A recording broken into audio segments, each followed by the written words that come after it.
Ang impyerno po ay hindi isang kwento. Pag may napunta sa impyerno, there is no escape in hell. Ang pinakahirap sa impyerno ay hindi lang walang hangin, walang tubig, walang relief kahit isang segundo. Pinakamahirap sa impyerno, hindi lang may apoy, may uod nagpapasok sa mata, sa tenga, sa bibig. Hindi lang po yun ang pinakamahirap sa impyerno. Ang pinakamahirap sa lahat ay yung nandoon ng isang tao habang panahon. Yan pong pinakamahirap.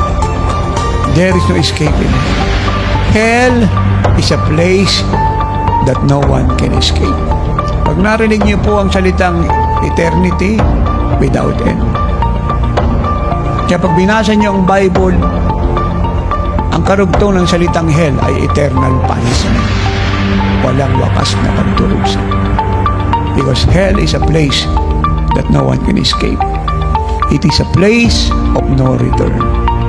It is a place that was created by God and designed by God for the devil and demon in hell. Hindi para sa mga taong nilikha sa anyo tuwangis ng Diyos.